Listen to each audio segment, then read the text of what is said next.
নমস্কাৰ দিনটোৰ শিৰোনামৰ সৈতে ষ্টুডিঅ'ত মই ইভা মহন্ত। নিৰ্বাচনৰ প্ৰতি লক্ষ্য ৰাখি বিজেপি চৰকাৰ নতুন ঘোষণা 17 লাখ পৰিয়ালক প্ৰতিমাহে দিয়া হ'ব 830 টকাকৈ। 2 অক্টোবৰৰ পৰা প্ৰতি মাহৰ 1 তাৰিখে বেংক একাউণ্টত জমা হ'ব এই ধন। এই আঁচনিৰ হিতাধিকাৰী পুৰুষ হ'ব নোৱাৰে। বুধবাৰে এক সংবাদমেল যোগে এই কথা ঘোষণা কৰিছে মন্ত্ৰী ডক্টৰ হিমন্ত বিশ্ব শৰ্মাই। 15 ছেপ্টেম্বৰলৈ প্ৰতি সপ্তাহতে একোখনকৈ উন্নয়নমূলক আঁচনি ল'ব ৰাজ্য চৰকাৰে। অৰুণোদয় আঁচনিয়ে সকলোকে সামৰি ল'ব। অৰুণোদয় আঁচনিৰ বাবে 2800 কোটি টকা বাজেটত ধাৰ্য কৰা হৈছে।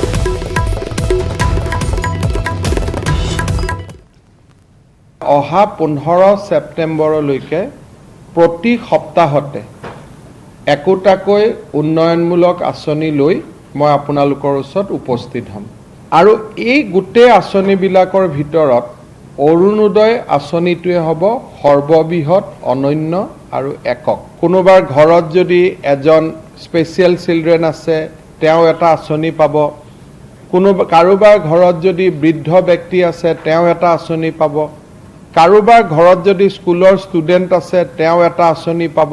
পৰিয়ালটোৰ হাতত এটা নিৰ্দিষ্ট পৰিমাণৰ টকা চৰকাৰে দিলে সেই টকাটো দি শিশুজনৰ কামত কি ব্যৱহাৰ হ'ব, ঔষধ কিনাৰ নামত কি ব্যৱহাৰ হ'ব, বৃদ্ধজনৰ বাবে কি ব্যৱহাৰ হ'ব, বিধৱাজনৰ বাবে কি ব্যৱহাৰ হ'ব, এই গোটেই কাম কাজবিলাক পৰিয়ালটোক যদি আমি সিদ্ধান্ত ল'ব দিওঁ তেতিয়াহ'লে এই আঁচনিয়ে পৰিয়ালটোক উপকৃত কৰিব।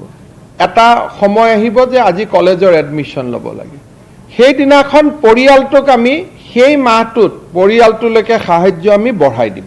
আজি দুৰ্গা পূজা আহিলে কাপোৰ কিনিব লাগে, সেই মাহটোত আমি পৰিয়াললৈ সাহায্য বঢ়াই দিম।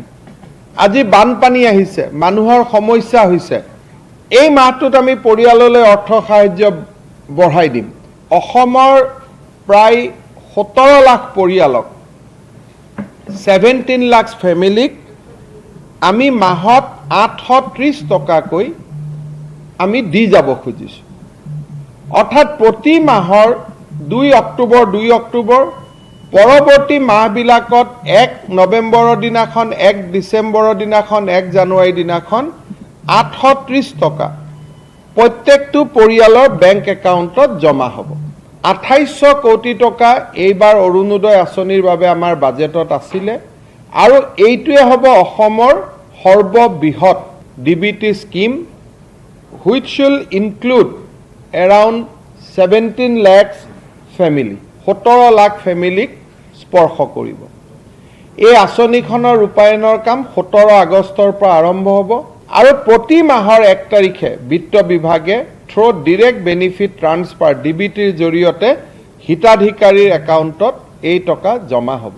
এই আঁচনিখনৰ হিতাধিকাৰী পুৰুষ হ'ব নোৱাৰিব। মই ভাবোঁ যে অৰুণ আৰু উদয় আপোনালোকে জানে যে প্ৰতিটো পৰিয়ালৰ অৰ্থনৈতিক উত্থানৰ এটা নতুন অধ্যায় এটা এই অৰুণোদয় আঁচনিটো দি আৰম্ভ হ'ব। কৰোনাক লৈ তুংগত উঠিছে শাসক বিৰোধী বাকযুদ্ধ। কৰোনাৰ বিধি উলংঘা কৰি লখিমপুৰত কংগ্ৰেছে পাতিলে বৃহৎ দলীয় সভা আৰু ইফালে বিজেপিয়েহে কৰোনাক লৈ ৰাজনীতি কৰাৰ অভিযোগ উত্থাপন কৰিছে প্ৰদেশ কংগ্ৰেছৰ সভাপতি ৰিপুণ বৰাই। কৰোনাক ৰাজনৈতিক হাতিয়াৰ হিচাপে লৈছে চৰকাৰে। ৰাজনৈতিক স্বাৰ্থত ব্যৱহাৰ কৰিছে। আমাৰ সংক্ৰমণ নহ'ল, তেওঁলোকৰ কাৰণে কোৱাৰেণ্টাইন নালাগে, একো নাই। বাধা নিষেধৰ বাবে ক্ষতিগ্ৰস্ত হৈছে কংগ্ৰেছৰ কাম কাজ।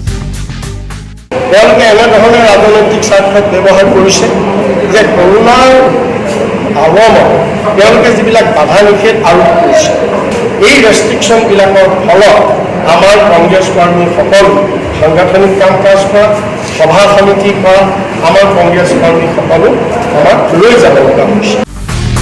চৰকাৰ তথা বিজেপিৰ বিৰুদ্ধে বিস্ফোৰক অভিযোগ প্ৰদেশ কংগ্ৰেছৰ সভাপতি ৰিপুণ বৰাৰ।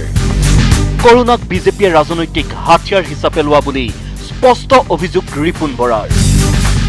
কৰোনাৰ ভয় দেখুৱাই বিজেপিৰ অপকৰ্ম অপশাসন ঢাকি ৰখাৰ ব্যৱস্থা কৰিছে বুলি মন্তব্য কৰে ৰিপুণ বৰাই। চৰকাৰৰ বিৰুদ্ধে যাতে ৰাইজ ওলাই আহিব নোৱাৰে তাৰ ব্যৱস্থা কৰিছে বিজেপি চৰকাৰে। কৰোনাৰ মুনাফা লুটিছে বিজেপিয়ে। বিজেপিয়ে ইয়াৰ মুনাফাটো লুটিছে কেনেকৈ? যে বিজেপিৰ বিৰুদ্ধে যিমানবিলাক আজি নিগেটিভ বিজেপিৰ অপশাসন তেওঁলোকৰ ভুল ত্ৰুটি অপশাসন তেওঁলোকৰ অন্যায় অবিশ্বাস সেইবিলাকৰ বিৰুদ্ধে প্ৰতিবাদ কোনে কৰিব প্ৰতিবাদ বিৰোধী দলে কৰিব আমি ৰাজ্যৰ মাজলৈ যাম কিন্তু আমাক সেইবিলাক যাতে আমি প্ৰতিবাদ কৰিব নোৱাৰোঁ কৰোনাৰ ভয়ত ঘৰত সোমাই থকাৰ সময় নাই বুলিও তাৎপৰ্যপূৰ্ণ মন্তব্য ৰিপুন বৰাৰ ভেকচিন যেতিয়া ওলাব বেমাৰ যেতিয়া নিৰ্মূল হ'ব তেতিয়ালৈকে আমি স্বাস্থ্য বিভাগে যিবিলাক নীতি নিয়ম দিছে আমি প্ৰত্যেকেই নিজে নিজে সাৱধান হৈ প্ৰত্যেকজন কংগ্ৰেছ কৰ্মী আমি নিজে নিজে সাৱধান হ'ম এই সাৱধানতা আমি প্ৰত্যেকেই লৈ আমি সংগঠনটো আগবঢ়াই যাম একে অভিযোগ আনজন নেতা ভূপেন বৰাৰো অসমৰ যুৱসাধাৰণ ৰাজপথলৈ ওলাই আহিব পাৰে তাৰ কাৰণে এটা ভণ্ডামৰ আশ্ৰয় লৈ পেলাই কাৰ কষ্ট হিচাপে লৈ অসমৰ গণতান্ত্ৰিক পন্থক ৰুদ্ধ কৰিবৰ কাৰণে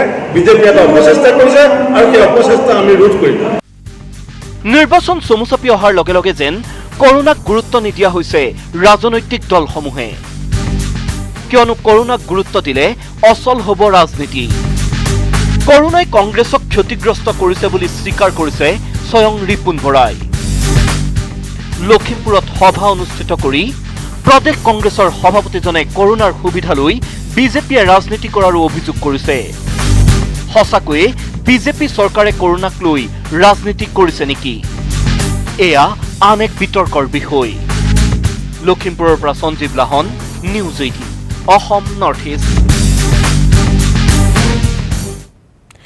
ৰিপৰ্ট কাৰ্ড বেয়া 19গৰাকী বিজেপি বিধায়কৰ লোকসভাত ৰমেন ডেকা বিজয় চক্ৰৱৰ্তী ৰাজেন গোহাঁই আৰপি শৰ্মা বঞ্চিত হোৱাৰ দৰে বিধানসভাত টিকেট হেৰুৱা আশংকাত ভুগিছে এতিয়া এই 19গৰাকী বিধায়কে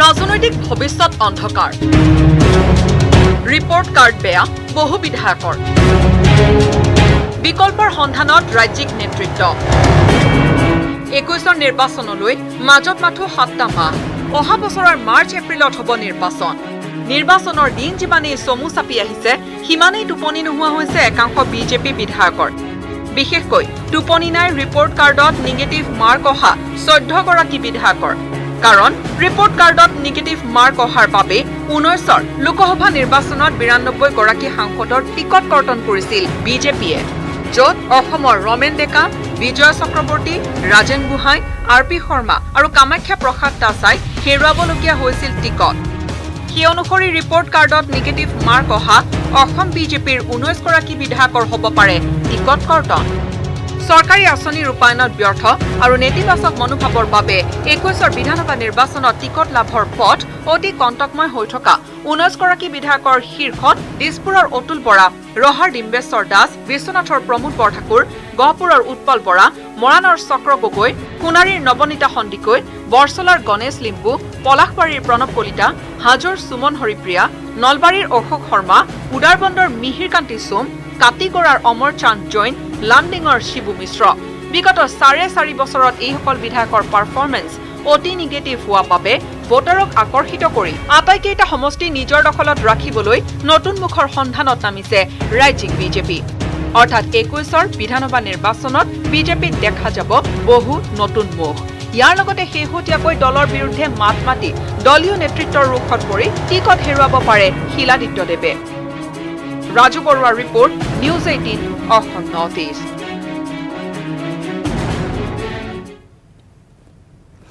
সুশান্ত সিং ৰাজপুতৰ অপঘাত মৃত্যুৰ তদন্তত পোহৰলৈ আহিছে এটাৰ পাছত আনটো চাঞ্চল্যকৰ তথ্য এই ঘটনাৰ ৰিয়া চক্ৰৱৰ্তীৰ লগতে এতিয়া সাঙুৰ খাইছে চলচ্চিত্ৰ পৰিচালক মহেশ ভাটৰ নামো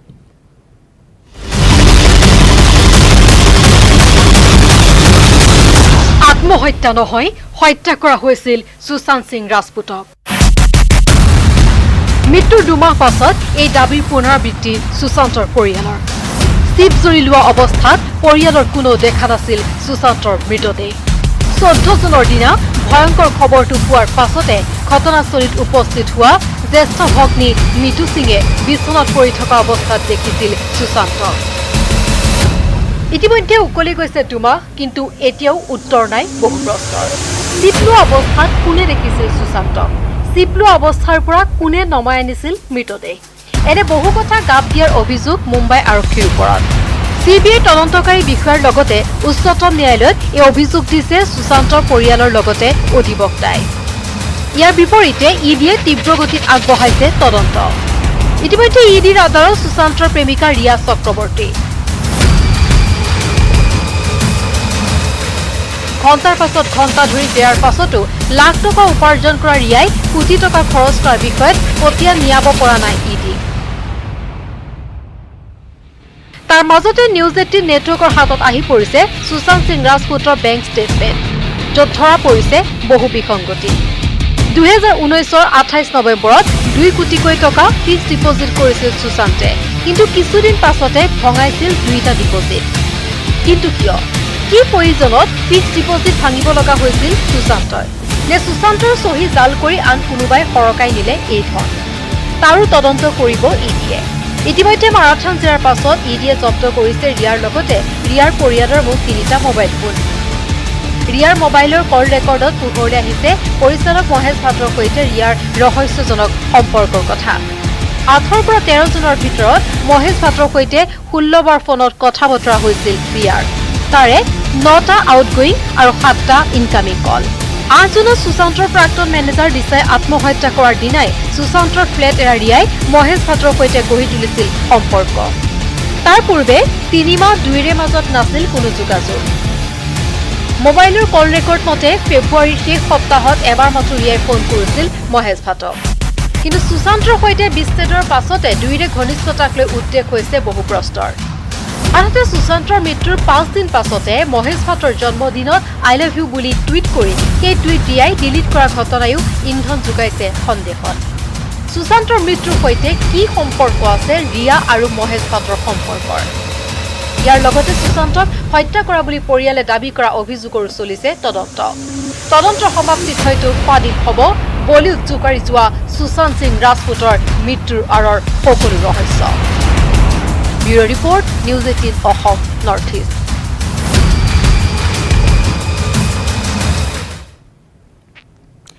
এক শোকাবহ দুৰ্ঘটনাত মৃত্যুক আঁকোৱালি ল'লে বকুৱা আৰক্ষী থানাৰ ভাৰপ্ৰাপ্ত বিষয়া ৰত্নেশ্বৰ দাসে।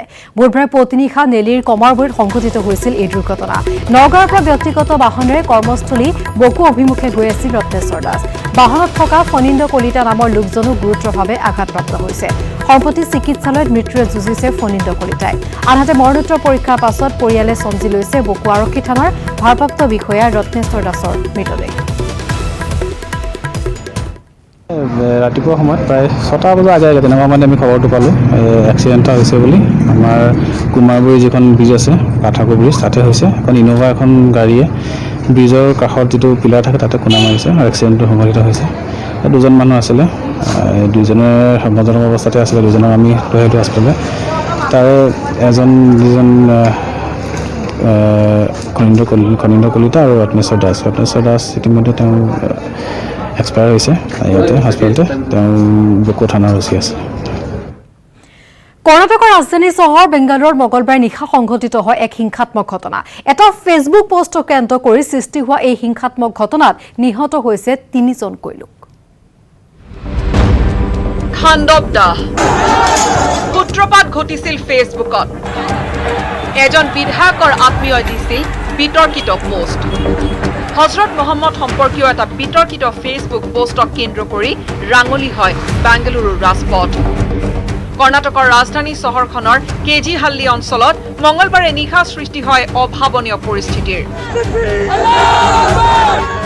পুলকেশী নগৰৰ কংগ্ৰেছ বিধায়ক আশানন্দন শ্ৰীনিবাসন মূৰ্তিৰ ভতিজাক নবীনে ফেচবুকত দিয়া বিতৰ্কিত পোষ্টটোৰ পাছতেই অঞ্চলটোৰ হাজাৰ হাজাৰ ইছলাম ধৰ্মীয় লোক ৰাজপথলৈ ওলাই আহি নবীনক গ্ৰেপ্তাৰ কৰাৰ দাবী জনায়। উত্তেজিত লোকসকলে পাছত ওচৰৰ 2খনকৈ থানা আক্ৰমণ কৰে। একাংশ লোকে আনকি কেজিপাল্লি থানাত জ্বলাই দিয়াৰ চেষ্টা কৰাৰ লগতে আৰক্ষীকো আক্ৰমণ কৰে। প্ৰতিবাদকাৰীৰ আক্ৰমণত আহত আৰক্ষী। পৰিস্থিতি নিয়ন্ত্ৰণৰ বাবে আৰক্ষীৰ গুলীচালনাত নিহত 3জনকৈ লোক। গুলীচালনাৰ ঘটনাৰ পাছতে উত্তেজিত জনতাই আনকি বিধায়ক শ্ৰীনিবাসনৰ ঘৰতো আক্ৰমণ চলাই তেওঁৰ ঘৰটো জ্বলাই দিয়াৰ চেষ্টা কৰে। ইতিমধ্যে এই ঘটনাত জড়িত থকাৰ সন্দেহত বেংগালুৰু আৰক্ষীয়ে 1.5 শতাধিক লোকক আটক কৰিছে। ইয়াৰ বিপৰীতে ঘটনাটো কেন্দ্ৰ কৰি কংগ্ৰেছ আৰু বিজেপি দলৰ মাজত আৰম্ভ হৈছে বাকযুদ্ধ। ঘটনা সন্দৰ্ভত আৰক্ষীয়ে প্ৰকাশ কৰা মতে অঞ্চলটোত বৰ্তমান চেপা উত্তেজনা বিৰাজমান যদিও পৰিস্থিতি নিয়ন্ত্ৰণাধীন। National desk, news 18, Assam north east. আৰু দিনটোৰ শিৰোনাম অব্যাহত থাকিব এটা বিৰতিৰ পাছত।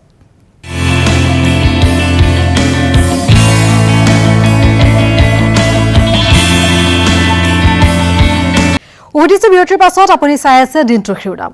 আজি বিশ্ব হস্তি দিৱস। হস্তিকুলৰ সুৰক্ষা আৰু হাতী মানুহৰ সংঘাত দূৰীকৰণৰ বাবে 2012 চনৰ পৰা প্ৰতি বছৰে উদযাপন কৰি অহা হৈছে বিশ্ব হস্তি দিৱস।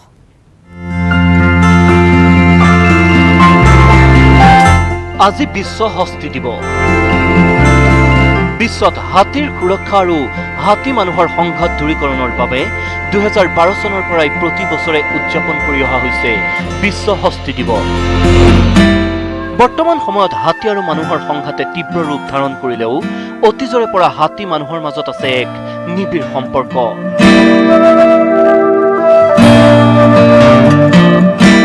কিয় কাৰণে আমাৰ কাৰণে ইম্পৰ্টেণ্ট হয়, ইক'চিষ্টেমত কি কণ্ট্ৰিবিউশ্যন আছে, তো গোটেইকেইটা মিলাই আমি চবে হাতী সংৰক্ষণৰ কাৰণে চিন্তা কৰক।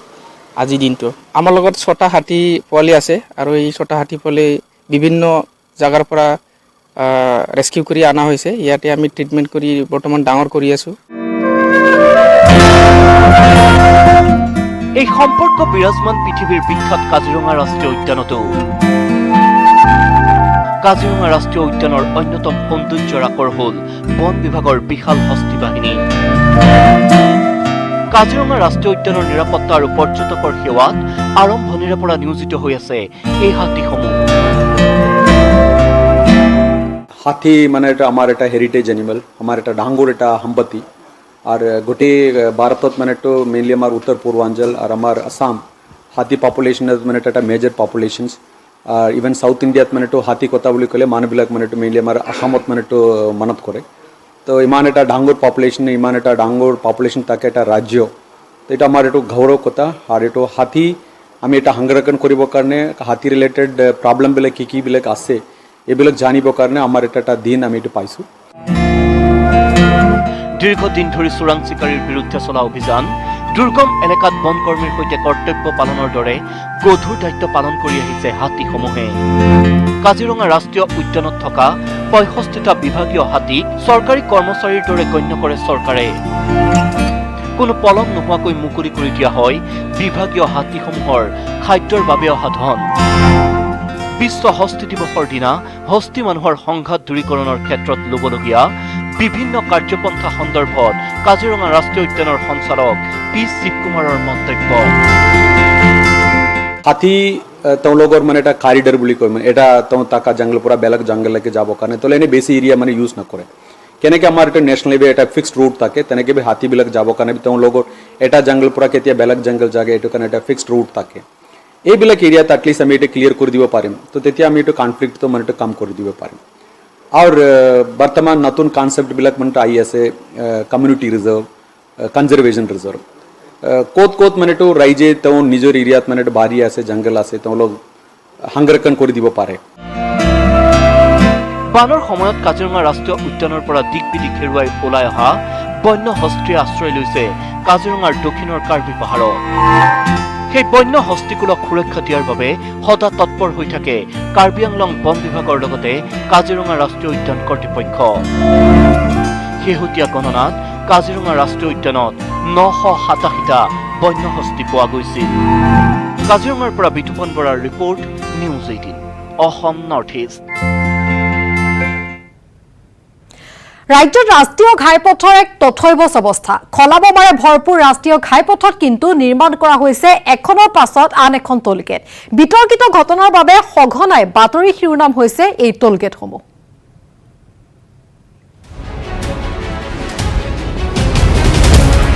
ডবকাৰ টোলগেটত হুলস্থুল। এখন ডাম্পাৰৰ বাবে মঙলবাৰে নিশা সৃষ্টি হ'ল উত্তপ্ত পৰিস্থিতি। প্ৰথমে তৰ্কাতৰ্কি, তাৰ পাছত হতাহতি।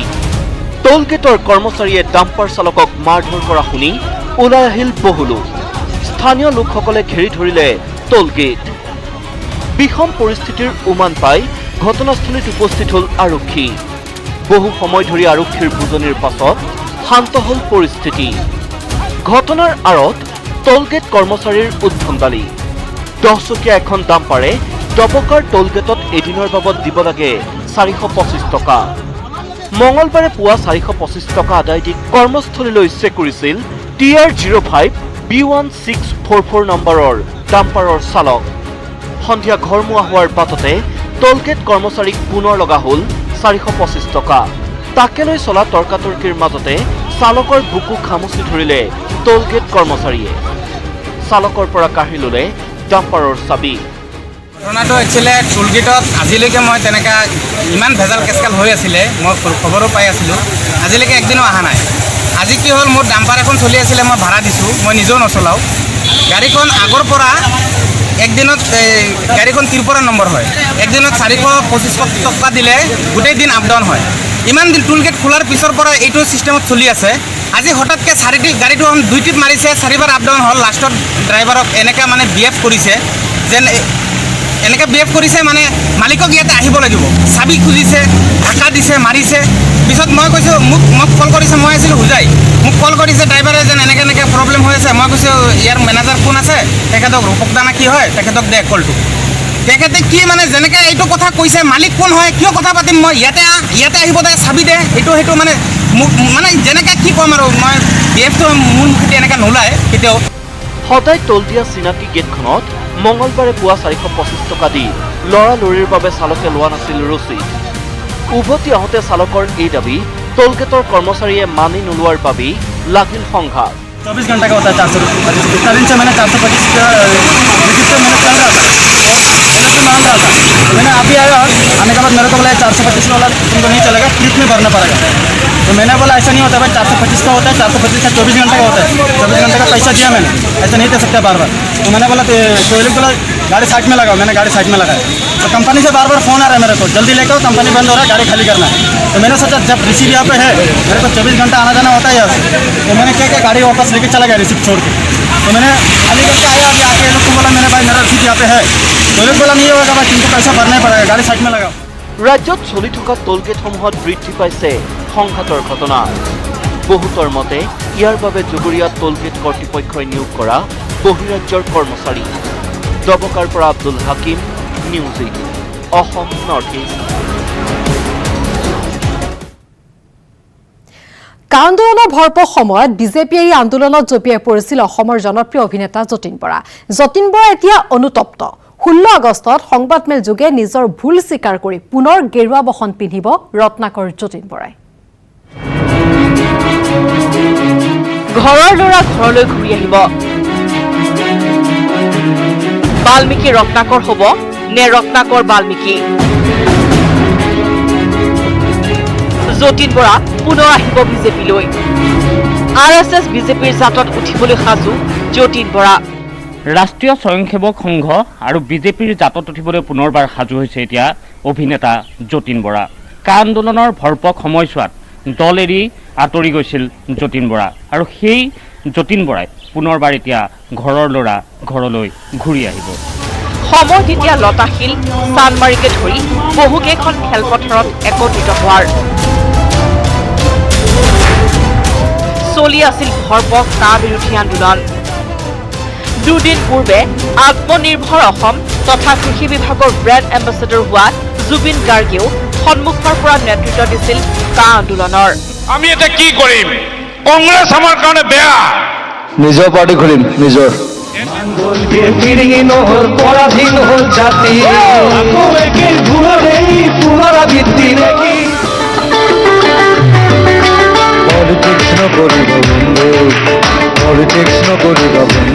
জুবিন গাৰ্গে এতিয়া কাৰ বিৰোধ নকৰে। দুদিনৰ পিছত আমাৰ বিহুতি আনে কাঢ়ি ল'ব। নকৰে বিপিন চাওডাঙেও, বিৰোধ নকৰে যতীন বৰায়ো। 16 আগষ্টত সংবাদমেল সম্বোধন কৰি RSS বিজেপিৰ জাতত উঠিবলৈ সাজু যতীন বৰা। এনেদৰে এতিয়া শিল্পীসকল বিজেপিমুখী হোৱাক লৈ প্ৰতিক্ৰিয়া ব্যক্ত কৰিছে প্ৰাক্তন মুখ্যমন্ত্ৰী তৰুণ গগৈয়েও।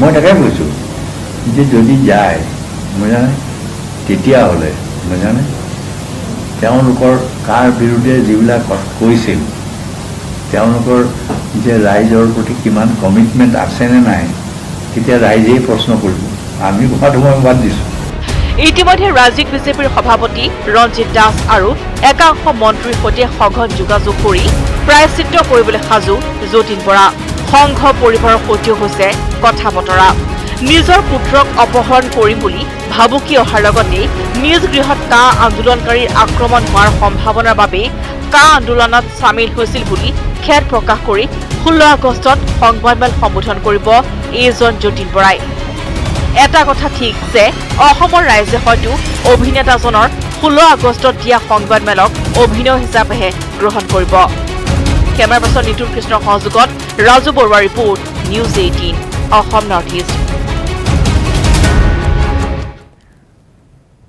নিৰ্বাচন সমাগত আৰু নিৰ্বাচনত বাঘে চাঘে একেটা ঘাটতে পানী খাবলৈ সাজু হৈছে প্ৰতিটো ৰাজনৈতিক দল তাৰ বাবে দলসমূহে ৰাজনৈতিক মেৰপেচত সুমুৱাৰ চেষ্টা কৰিছে অসমীয়াৰ আৱেগক আমি সদৌ অসম ছাত্ৰ সন্থাক আমি ধন্যবাদ জনাইছোঁ ঠিকেই শুনিছে আপুনি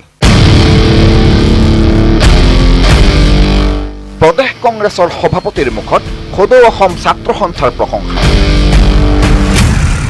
আছুক ধন্যবাদ জনাইছে ৰিপুন বৰাই অসম চুক্তিৰ 6 নং দফাৰ প্ৰতিবেদন ৰাজহুৱা কৰাৰ বাবেই আছুক প্ৰশংসাৰে উপচাই পেলালে প্ৰদেশ কংগ্ৰেছৰ সভাপতিয়ে ৰিপুন বৰাৰ মুখত শুনা গ'ল অসমীয়াৰ আবেগ অনুভূতি ভৱিষ্যত আৰু স্বাভিমানৰ কথাও অসম চুক্তি আৰু ইয়াৰ 6 নম্বৰ দফাৰ লগত অসমৰ গোটেই সকলো মানুহৰ আবেগ অনুভূতি ভৱিষ্যত আৰু স্বাভিমান সব ইয়াত জড়িত আছে কিন্তু তৎসত্ত্বেও এই চৰকাৰে যে তেওঁলোকে কেৱল আভুৱা ভৰা কাম কৰিছে 4.5 বছৰৰ ব্যৱধানতে ৰাজ্যত উলট পালট হৈ গ'ল ৰাজনৈতিক সমীকৰণ পৰিৱৰ্তিত পৰিস্থিতিত শত্ৰু হৈ পৰিল মিত্ৰ শত্ৰু মিত্ৰৰ উমৈহতীয়া শত্ৰু চৰকাৰ অসম চুক্তিৰ 6 নং দফাৰ প্ৰতিবেদন গাপ দি থোৱা বাবে আছুৰ দৰে প্ৰদেশ কংগ্ৰেছৰ সভাপতিয়েও ধিক্কাৰ দিলে চৰকাৰক ৰিপুন বৰাৰ মতে বিশেষজ্ঞ কমিটিয়ে দাখিল কৰা 6 নং দফাৰ প্ৰতিবেদনত ফুটবলৰ দৰে ইটো পোষ্টৰ পৰা সিটো পোষ্টলৈ লঠিয়াই ফুৰিছে চৰকাৰে কোনো নহয় ফুটবলৰ দৰে দলিয়াই ফুৰিছে ৰিপৰ্টটো ন্যায়াধীশজন ইখন দুৱাৰৰ পৰা সিখন দুৱাৰলৈ যাব লগা এটা অৱস্থা হৈছিল অৱশেষত ৰিপৰ্টটো ল'লে আৰু আজি 5 মাহ দিন হৈ গ'ল সেই ৰিপৰ্টটো চৰকাৰৰ দায়িত্ব আছিল অসমৰ ৰাইজক জনোৱা সকলো ৰাইজে আগ্ৰহেৰে বাট চাইছিল ৰিপৰ্ট তেওঁলোকে সম্পূৰ্ণ গোপনীয় কৰি ৰাখিছিল কিন্তু ছাত্ৰ সন্থাই সেই ৰিপৰ্ট তেওঁলোকে যি কৌশল কৰিয়ে নহওক তেওঁলোকে উলিয়াই আজি ৰাইজৰ আগত দাঙি ধৰিছে ৰাইজে সকলো কথা গম পাইছে কা বিৰোধী আন্দোলন স্থিমিত কৰিবলৈকে হেনো ৰাতিটোৰ ভিতৰতে 6 নং দফা ৰূপায়ণৰ প্ৰতিশ্ৰুতি দিছিল চৰকাৰে কিন্তু 5 মাহৰ পাছতো কমিটিৰ প্ৰতিবেদন গাপ দি থোৱা চৰকাৰখনক আছুৰ দৰেই জবাবদিহি কৰিলে প্ৰদেশ কংগ্ৰেছৰ সভাপতি ৰিপুন বৰাই প্ৰথমতে কা আন্দোলন স্থিমিত কৰিবৰ কাৰণে লৰালৰিকে তেওঁলোকে 6 নং দফা ইমপ্লিমেণ্ট কৰিম বুলি ক'লে কমিটি পাতি দিলে আৰু তাৰপিছত তেওঁলোকে সদম্বে ঘোষণা কৰিলে যে 6 নং দফাৰ দাঢ়ি কমা এডালো আমি নকটাকে আমি ইয়াক ৰূপায়ণ কৰিম ইমপ্লিমেণ্ট কৰিম আৰু তাৰপিছত যেতিয়া ৰিপৰ্ট ৰেডি হ'ল তেতিয়া কিন্তু সেই ৰিপৰ্ট ল'বলৈ চৰকাৰৰ কোনো মানুহ নাই ইআইৰ প্ৰসংগটো আছুৰ সুৰতে সুৰ মিলালে ৰিপুন বৰাই ইআই প্ৰৱৰ্তন কৰিলে অসম চুক্তিৰ 6 নম্বৰ দফা কৰিও হ'ব 6 নম্বৰ দফা উলংঘন নিশ্চয় হ'ব কিন্তু তাৰ লগতে আমাৰ গোটেই অসমৰ মানুহৰ ভৱিষ্যত অন্ধকাৰ সময় সলনিৰ সমান্তৰালকৈ সলনি হোৱা ৰাজনৈতিক সমীকৰণত ছেদ ভেদ নোহোৱা হৈছে শত্ৰু মিত্ৰৰ একালৰ পৰম মিত্ৰ আদি হৈ পৰিছে শত্ৰু আৰু শত্ৰুৱে অৱস্থান লৈছে মিত্ৰৰ শিবিৰত প্ৰশ্ন হয় 2021 চনৰ নিৰ্বাচনতো অক্ষুণ্ণ থাকিবনে এই সমীকৰণ ধেমাজিৰ পৰা Mon Bikash Borgohain news 18 Assam north east আৰু দিনটোৰ শিৰোনাম অব্যাহত থাকিব পুনৰ সময় হৈছে এটা বিৰতিৰ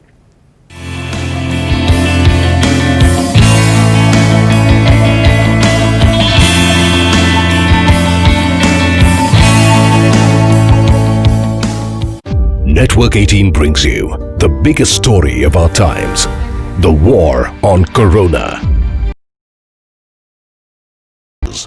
26 states, 1,200 plus reporters, 66.9 crore viewers. India's largest news network, News 18 Network.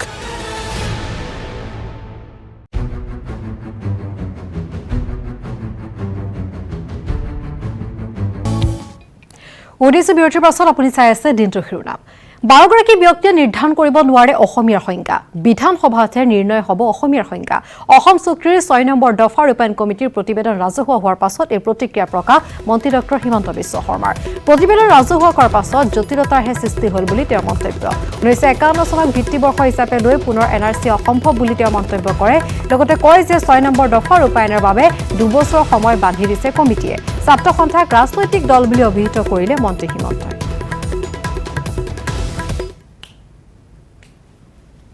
বিধানসভাত যেতিয়ালৈকে অসমীয়াৰ সংজ্ঞা নিৰূপিত নহয় তেতিয়ালৈকে কেন্দ্ৰীয় চৰকাৰে এই ষষ্ঠ ক্লজৰ ওপৰত কৰিবলগীয়া বিশেষ একো নাথাকে ৰাজ্য চৰকাৰে বিধানসভাত এই কমিটিৰ অনুমোদন কোনোবা এটা সময়ত লৈ আহিব আৰু বিতৰ্কৰ পিছত অসমীয়াৰ সংজ্ঞা নিৰূপিত হোৱাৰ পৰৱৰ্তী পৰ্যায়তহে কেন্দ্ৰীয় চৰকাৰে ইয়াত প্ৰৱেশ কৰিব পাৰিব ক্লজ 6ৰ ৰিপৰ্টৰ কমিটিয়ে স্পষ্টভাৱে লিখি থৈছে যে এই ৰিপৰ্ট 2 বছৰৰ ভিতৰতহে প্ৰণয়ন কৰিব লাগিব কমিটিয়ে কৈছে যে ইয়াত কিছুমান কমপ্লেক্স ৰিকমেণ্ডেশ্যন আছে আৰু এই কমপ্লেক্স ৰিকমেণ্ডেশ্যনখিনি এটা 3 মেম্বাৰ বা সুপ্ৰিম কোৰ্টৰ ৰিটায়াৰ্ড জাজৰ কোনোবা এটা কমিটিত পঠাইহে ইয়াক চালি জাৰি চাইহে এই দিশত আগুৱাব লাগে মই ভাবো যে ৰিপৰ্টটো প্ৰকাশ নকৰাকৈ সতৰ্কতাৰে আগবাঢ়িলে কামকাজ আৰু বেছি ভাল হ'লতেন বিতৰ্ক নহ'লতেন কিন্তু ৰিপৰ্টটো প্ৰকাশ কৰি এক প্ৰকাৰ জটিলতাৰ সৃষ্টি কৰাক বাদ দি আন একো হোৱা নাই কিন্তু 12 গৰাকী ব্যক্তিয়ে অসমীয়াৰ সংজ্ঞা এটা নিৰ্ধাৰণ কৰি দিলেই সেইটো অসমীয়াৰ সংজ্ঞা নহ'ব সেই সংজ্ঞাটো স্বাভাৱিকভাৱে অসম বিধানসভাৰ পবিত্ৰ মজিয়াত গৃহীত হ'ব লাগিব 51 চনৰ কাৰণে আৰু এখন এনআৰচি হ'ব নেকি নে কি হ'ব কেনেকৈ আমি 51 চনটো আমি নিৰ্ধাৰণ কৰিম এই দিশত কমিটি নীৰৱ হৈ আছে তাৰ কাৰণে এনআৰচি লাগিব নে তাৰ কাৰণে আন মাটিৰ কাগজ চাব লাগিব মাটিৰ কাগজ চালেতো আমাৰো বহুত মানুহৰ মাটিৰ কাগজ নাই 51 চনৰ গতিকে সেই গোটেই দিশবিলাক চালি জাৰি চোৱাৰ বাবে কমিটিয়ে নিজে আমাক 2 বছৰ দিছে যে it is a complex recommendation আপোনালোকে 2 বছৰ চাই চিটিহে কামখিনি কৰিব গতিকে তেওঁলোকে যেহেতু ৰাজনীতি কৰিব গৈ আছে গতিকে তেওঁলোকেতো আমাক সদিচ্ছাৰ অভাৱ বুলি ক'বই বৰ্তমান ছাত্ৰ সন্থা এটা ৰাজনৈতিক দল আজিৰ মুহূৰ্তত গতিকে এটা ৰাজনৈতিক দলে আন এটা ৰাজনৈতিক দলত অপবাদ অপব্যাখ্যা দিয়াটোতো এটা ইলেকশ্যনৰ আগত চিৰন্তৰ এটা নিয়ম central government has already started work on this report কাৰণ 80টা চিট কৰোঁতেতো ডিলিমিট কৰিব লাগিব না আজি যদি বাগবৰত অসমীয়াৰ কাৰণে ৰিজাৰ্ভ কৰি থৈ দিয়ে কোনটো অসমীয়া তাত ইলেকশ্যন জিকিব আজি যদি জনিয়াখন অসমীয়াৰ কাৰণে ৰিজাৰ্ভ কৰি দিয়ে তেতিয়া তাত কি লাভ হ'ব নাই 2 বছৰ না ডিলিমিটেশ্যনো তেওঁলোকে এইটো 2 বছৰৰ লগত আপোনালোকে মিলাব লাগিব বিজেপি চৰকাৰ ৰূপায়ণ নকৰে অসম চুক্তিৰ 6 নম্বৰ দফা এই মন্তব্য প্ৰাক্তন মুখ্যমন্ত্ৰী তৰুণ গগৈ নাগৰিকত্ব সংশোধনী আইন অনা চৰকাৰে কেনেকৈ অসম চুক্তি ৰূপায়ণ কৰিব বুলিও প্ৰশ্ন উত্থাপন কৰে কেন্দ্ৰীয় গৃহমন্ত্ৰী অমিত শাহৰে আশ্বাস পূৰণ নহল মুখ্যমন্ত্ৰীৰ কথাত কোনে গুৰুত্ব দিব বুলি কটাক্ষ প্ৰাক্তন মুখ্যমন্ত্ৰীগৰাকীৰ ইয়াৰ জৰিয়তে বিজেপি অসমবাসীক ঠগিবলৈহে বিচাৰিছে বুলিও মন্তব্য কৰে তৰুণ গগৈ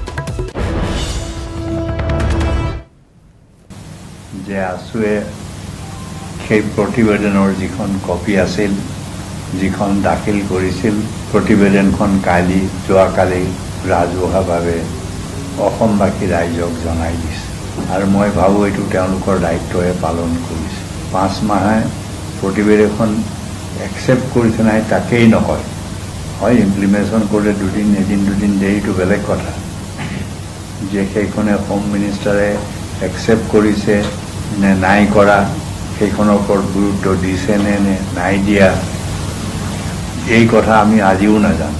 অমিত শ্বাহে গুৰুত্ব দিব লাগিছিল, আৰু অমিত শ্বাহে যেতিয়া গুৰুত্ব নাই দিয়া তেতিয়া নিশ্চয় অসমবাসী ৰাইজে, আমি সকলোৱে সন্দেহ কৰাটো স্বাভাৱিক, যিজনে কমিটিখন গঠন কৰিছে আৰু সেইজনে কমিটিৰ ৰিপৰ্ট ল'বলৈ আজি আগ্ৰহ নহয়, তেতিয়াহ'লে সেই গৃহমন্ত্ৰীজনৰ সেই ৰিকমেণ্ডেশ্যনৰ প্ৰতি তেওঁলোকৰ কমিটমেণ্ট বা সেইখন ৰূপায়ণ কৰাৰ আগে যিটো প্ৰতিশ্ৰুতি দিছিল, সেই প্ৰতিশ্ৰুতি কিমান পালন কৰিব তাত সন্দেহ কৰাটো স্বাভাৱিক। আৰু মোৰ হিচাপততো এইখন ৰূপায়ণ নকৰে, যিমানেই মুখ্যমন্ত্ৰীয়ে কওক। মুখ্যমন্ত্ৰীৰ কথাত কি গুৰুত্ব আছে? চাহৰ কথাতে গুৰুত্ব নাই গৃহমন্ত্ৰীৰ। আকৌ মুখ্যমন্ত্ৰীৰ কথাত কালি যি কৈছে যে আমি এইখন ৰূপায়ণ কৰিম, মুখ্যমন্ত্ৰীৰ কথাত কোনে গুৰুত্ব দিব? এই অসম চুক্তি আজি ভংগ কৰি কা আনিবলৈ বিচাৰিছে, আৰু সেই চৰকাৰে অসম চুক্তি ৰূপায়ণ কৰাৰ কথা কেনেকৈ ক'ব পাৰে? কাক ঠগিব বিচাৰিছে? অসমবাসী ৰাইজক এইটো ঠগন দিবলৈহে বিচাৰিছে। ইয়াৰ আৰু এটা জুমলাহে হ'ব। ইয়াত এক্ট এখনহে কৰিবলৈ প্ৰথমে বিল হ'ব, এক্ট হ'ব, ইমপ্লিমেণ্টেশ্যন বাৰু পিছৰ কথা। একচেপ্ট কৰিবলৈ ক'বলৈ কৰোণাৰ কিটো এক্সকিউজ দিব লাগিছে? কাক ঠগিবলৈ? হয়, অসমীয়া শব্দটো লৈ বহুদিন হয় আমি ডেফিনেশ্যন উলিয়াব পৰা নাছিলোঁ আমাৰ দিনতো, এইটো কথা ক'ব লাগিব। আজি যেই হওক তেওঁলোকে এটা ডেফিনেশ্যন উলিয়াইছে, আৰু মই যি ডেফিনেশ্যনত চবকে সাঙুৰি লৈছোঁ, এই ডেফিনেশ্যনৰ দ্বাৰা সকলোকে অসমত বাস কৰা সকলো ভাৰতীয় নাগৰিক, সকলো ভাষাৰে হওক, সকলো ধৰ্মৰে হওক, সকলোৱে হওক, সকলোকে 51 চনৰ বা তাৰ আগত অহা সকলোকে যি সামৰি লৈছে, মই এইটোত মোৰ তাত সমৰ্থন আছে বুলিয়ে মই ক'ব বিচাৰিছোঁ। এইটো বাৰ্ধক্যৰ পীড়াই পিষ্ট কৰিছে জীৱন, তথাপিও ভাগৰা নাই কৃষ্ণা, হ্ৰাস পোৱা নাই মাতৃ স্নেহ। কাজিৰঙাত দুৰ্বিষহ জীৱন অতিবাহিত কৰিছে কৃষ্ণা নামৰ হাতীজনীয়ে। বাৰ্ধক্যৰ পীড়াই পিষ্ট কৰিছে জীৱন, তথাপিও ভাগৰা নাই কাজিৰঙাৰ কৃষ্ণা। কাজিৰঙাত দৃষ্টিহীন হস্তীৰ দুৰ্বিষহ জীৱন। কৃষ্ণা সুদীৰ্ঘ প্ৰায় 30টা বছৰ ধৰি বিশ্ব ঐতিহ্য ক্ষেত্ৰ কাজিৰঙা ৰাষ্ট্ৰীয় উদ্যানৰ নিৰাপত্তাৰ কৰ্তব্যত নিয়োজিত আছিল কৃষ্ণা নামৰ এই হাতীজনী। দুৰ্ভাগ্যজনকভাৱে 48 বছৰ বয়সত ভৰি দিয়া কৃষ্ণাই 15 বছৰ পূৰ্বে হেৰুৱাই পেলাইছে সম্পূৰ্ণ দৃষ্টিশক্তি। বৰ্তমানেও সবল সুঠাম দেহৰ অধিকাৰী কৃষ্ণা। ইয়াৰ মাজতে দৃষ্টিহীনতাই যেন দুৰ্বিষহ কৰি তুলিছে তাইৰ জীৱন। কাৰণ মুক্ত বিচৰণত বাধা অহা কৃষ্ণা এতিয়া নিঃসংগ। দুৰ্ভাগ্যবশতঃ আজি 10-15 বছৰমানৰ আগত দৃষ্টিশক্তি হেৰুৱাই পেলাই চিকিৎসা কৰাৰ পিছতো ভাল নহ'ল। ইয়াৰ পিছত আমি হাতীজনীক আমি বিভাগীয় যিবিলাক কৰ্তব্য তাৰ পৰা অব্যাহতি দিয়া যায়, আৰু বৰ্তমান আমি অন্যান্য হাতীবিলাক যেনেকৈ আমি প্ৰতিপালন কৰি থাকোঁ তেনেকৈ এজনী হাতীও প্ৰতিপালন কৰি ৰখা হৈছে। 1972 চনত জন্ম লাভ কৰা কৃষ্ণাক কাজিৰঙা ৰাষ্ট্ৰীয় উদ্যানত নিয়োজিত কৰা হয় 1982 চনত। বৰ্তমান কাজিৰঙা ৰাষ্ট্ৰীয় উদ্যানৰ দ্বাৰা প্ৰতিপালিত কৃষ্ণা। বিভাগীয় নিয়ম অনুসৰি 60 বছৰ বয়সত কৰ্তব্যৰ পৰা অৱসৰ দিয়া হয় যদিও দৃষ্টিহীনতাৰ বাবে আগতীয়াকৈ অৱসৰ দিয়া হ'ল কৃষ্ণাক। অৱশ্যে অৱসৰ দিলেও চিকিৎসা তথা খাদ্য যোগানকে ধৰি যাৱতীয় সকলো ব্যৱস্থা অটুট ৰাখিছে বন বিভাগে। প্ৰথমে কাজিৰঙা ৰাষ্ট্ৰীয় উদ্যানৰ কহৰা বনাঞ্চলত আৰু পিছলৈ বাগৰি বনাঞ্চলত কৰ্তব্যত নিয়োগ কৰা কৃষ্ণাক বহু চিকিৎসা কৰিও বিফল হ'ল বন বিভাগ। কৃষ্ণাৰ দৃষ্টিশক্তি ঘূৰাই আনিব নোৱাৰিলে কাজিৰঙা বন বিভাগে। কৃষ্ণা হাতীজনী 1972 চনত জন্ম, আৰু 1982 চনত আমাৰ কাজিৰঙা ৰাষ্ট্ৰীয় উদ্যানত বিভিন্ন ধৰণৰ কামত নিয়োজিত কৰা হৈছিল। বিভিন্ন ধৰণৰ টহলদাৰী ভিতৰৰ যিবিলাক কেম্পত আমাৰ বনকৰ্মীসকল থাকে তেওঁলোকৰ বনকৰ্মীসকলৰ কাৰণে ৰেচন পাতি যোগান ধৰা আদি ইত্যাদি বিভিন্ন কামত আমাৰ বিভাগীয় হাতীবিলাক আমি নিয়োজিত কৰোঁ আৰু কৃষ্ণহাতীজনেও তেনেকৈ নিয়োজিত কৰা হৈছিলে 1982 চনৰ পৰা অনুমানিক 20-25 বছৰ অতি সুচাৰুৰূপে কৰ্তব্য সম্পাদন কৰিছিল হাতীজনীয়ে চিৰদিনৰ বাবে দৃষ্টিশক্তি হেৰুৱাই পেলোৱা কৃষ্ণাৰ আছে 3টা সন্তান প্ৰত্যেক মাতৃয়ে সন্তানৰ প্ৰতি যাচিবলগীয়া মৰমৰ ক্ষেত্ৰতো ব্যতিক্ৰম নহয় হাতীজনী চকুৰে নেদেখিলেও প্ৰতিটো মুহূৰ্ততে বিশ্বজিৎ ভাদৈ আৰু পৃথ্বীৰাজৰ প্ৰতি থকা দায়িত্ব পালন কৰি আহিছে কৃষ্ণাই কৃষ্ণাৰ 3টা সন্তান এতিয়া উদ্যানৰ কৰ্তব্যত নিয়োজিত হৈ আছে কাজিৰঙাৰ পৰা Bitupan Bora news 18 Assam north east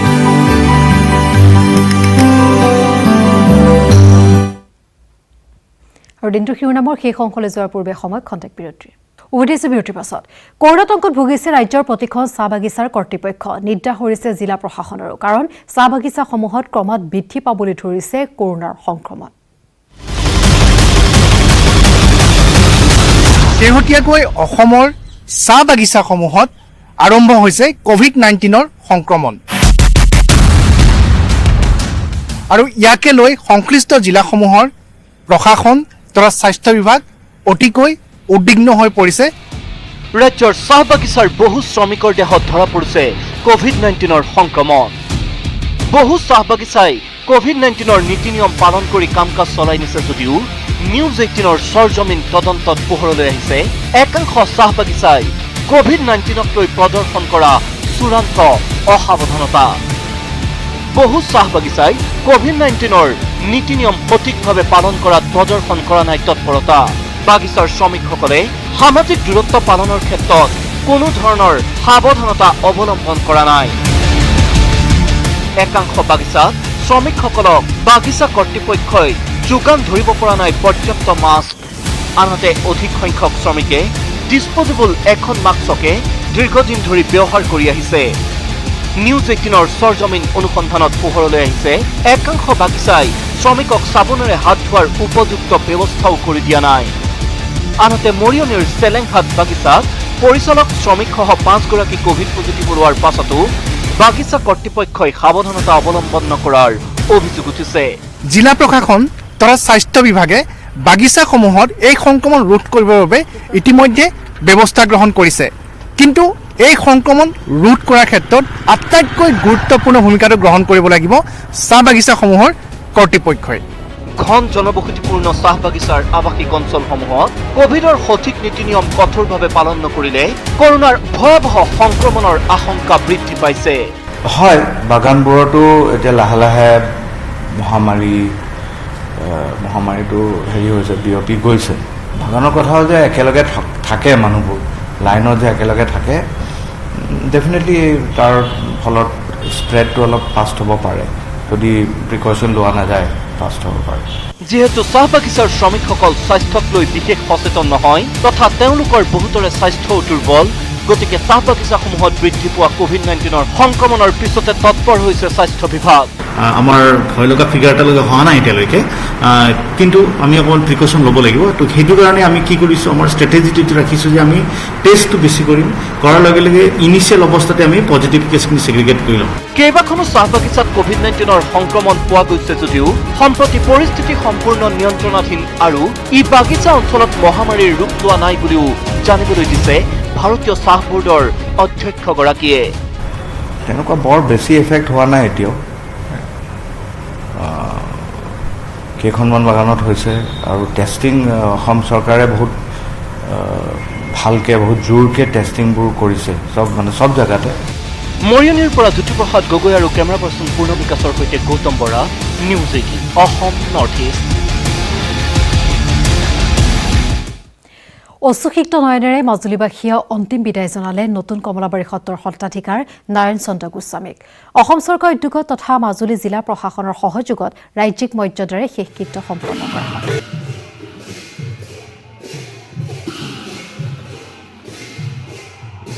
মাজেৰে সমদল কৰি লৈ যোৱা হয় শেষকৃত্যস্থলীলৈ।